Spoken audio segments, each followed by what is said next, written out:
Okay, and as I just got done with the explaining how to simplify radicals, I said on my next video we were going to actually do some of the homework problems together to walk you through in case you need some examples. So we'll do that right now. So if you go right now to page, the homework is on page 723, and if you look at the group of problems from 3 to 22, the directions say simplify the expression. So remember, there are 3 rules to simplifying. I'm going to go back one slide. So when it says simplify, that means rule 1, we can have no perfect square factors other than 1 inside that radical.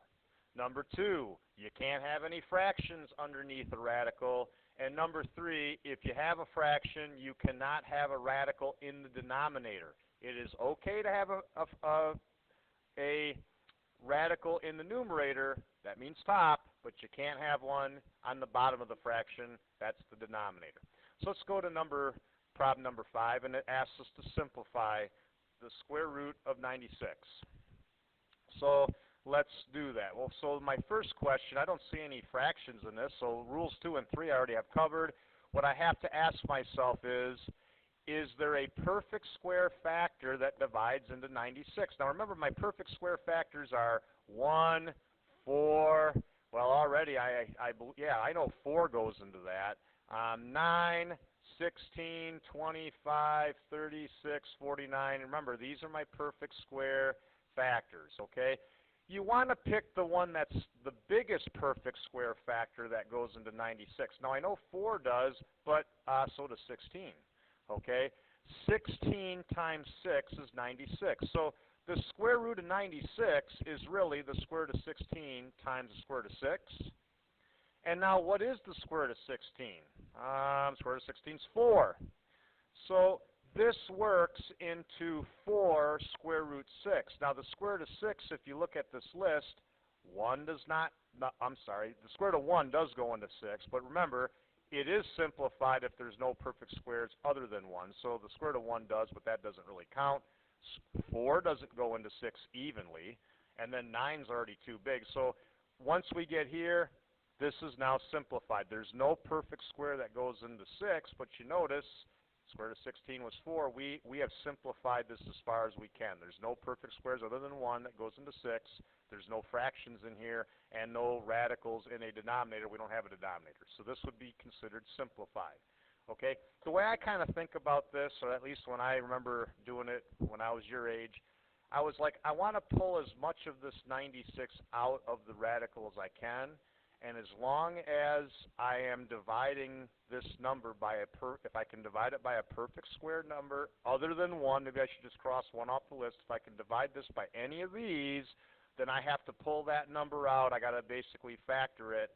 And whatever's left inside the radical, as long as it can't be divided by one of these numbers, that's acceptable. All right? Here's another question. Let's go to 7.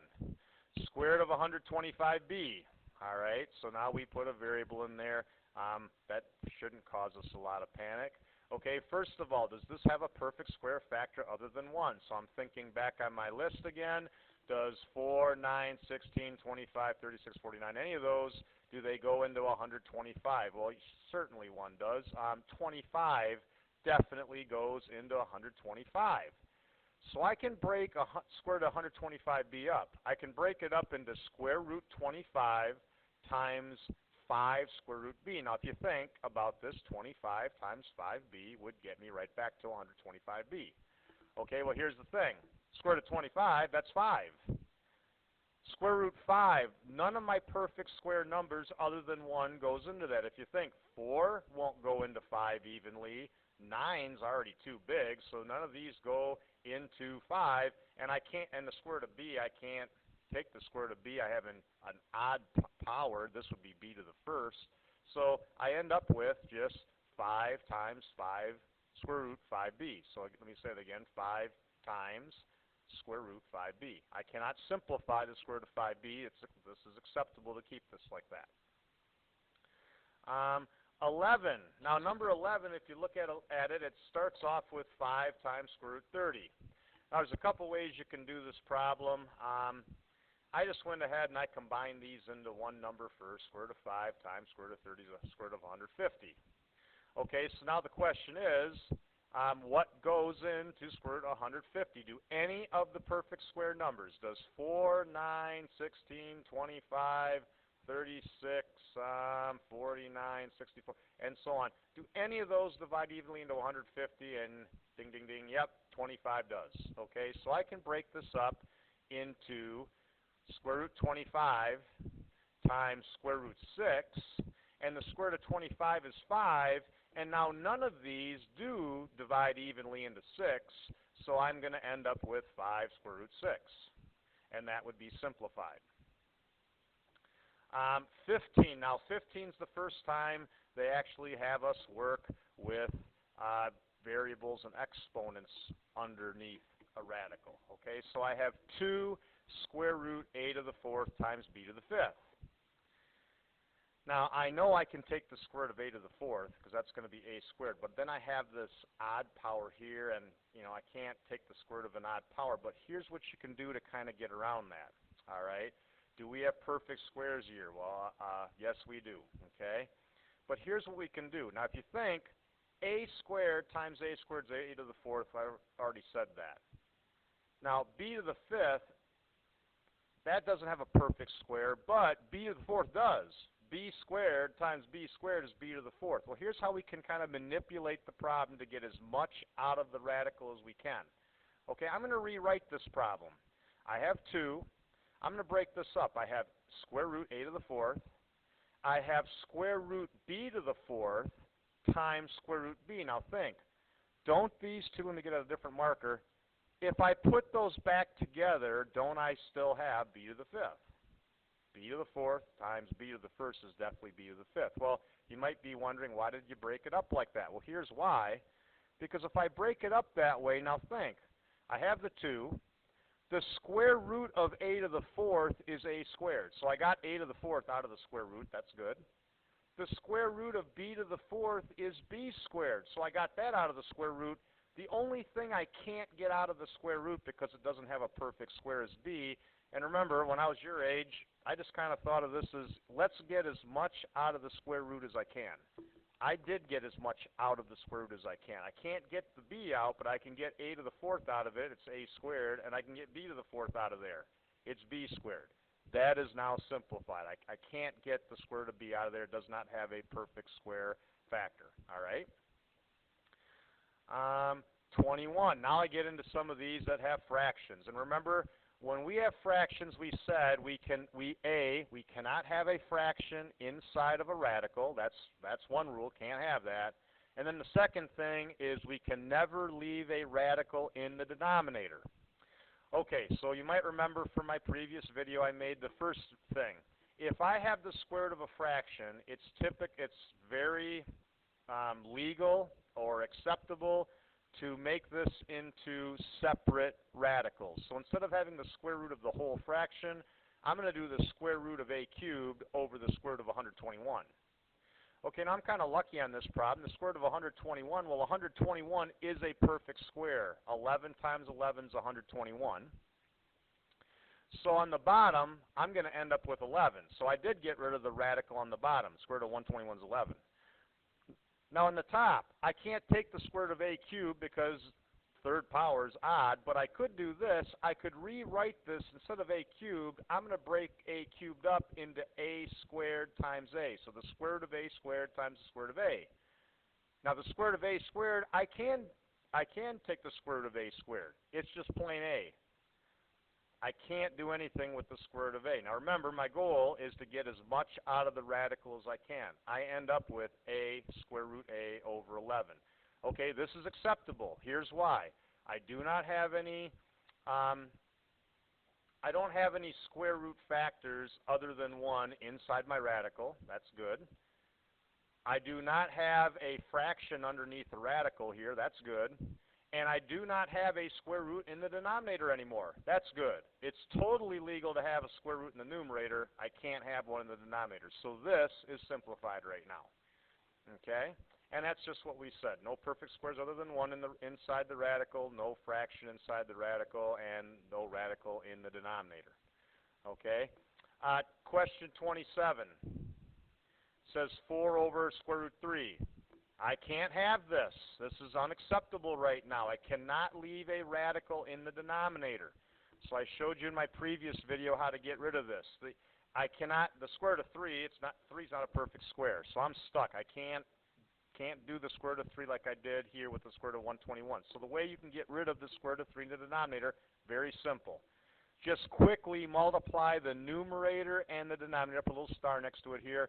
Just multiply the numerator and the denominator by the square root of 3. Now when you do that on the bottom, think about this for a minute. Square root 3 times square root 3 really equals square root 9. Because 3 times 3 is 9. What is the square root of 9? Are you coming up with 3? Okay, that's good. Square root of 9 is 3. So the square root is now no longer, we have no radical in the denominator. That's good. 4 times square root of 3, remember, we can't combine that in together and make it 12. That's not true at all. Since this does not have a radical and this does, the best we can do in the numerator is just write 4 radical 3 over 3. Again, we just followed all 3 of these rules. 3 does not have a perfect square other than 1. There's no fraction inside the radical anymore. Okay, I guess there wasn't one in the beginning anyway.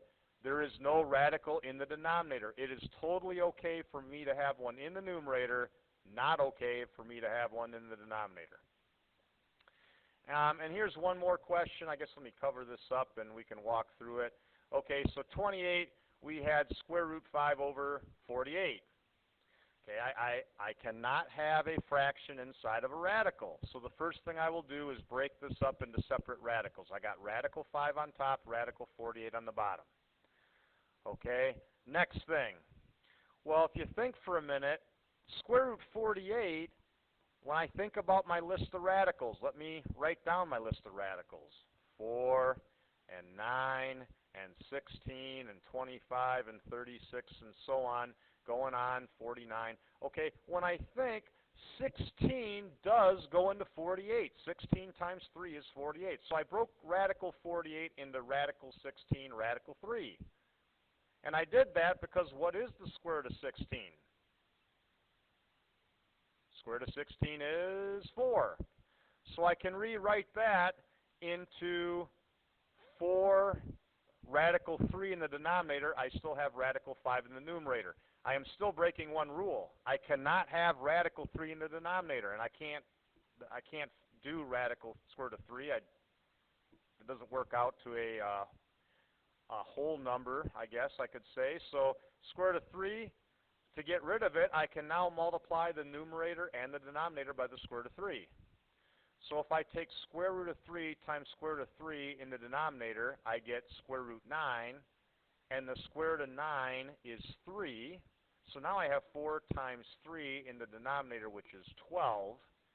And in the numerator, I have radical 15. So I end up with square root 15 over 12. Now, square root of 15, there's nothing I can do with that because when you think about this list, let's think about it. Does 4 go evenly into 15? No. Does 9 go evenly into 15? No. And 16 wouldn't obviously go into 15. It's already bigger than that evenly. So rest of the list doesn't matter. And so all 3 of my rules are followed here. Square root 15 has no perfect squares other than 1. So rule number 1's been followed. Rule number 2, I cannot have a fraction underneath a radical. I don't. The whole fraction is not underneath the radical like it was to start.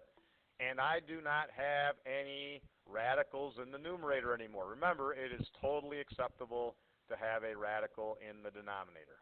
Or, acceptable, I misspoke. It is totally acceptable to have the radical in the numerator. I cannot have the radical in the denominator.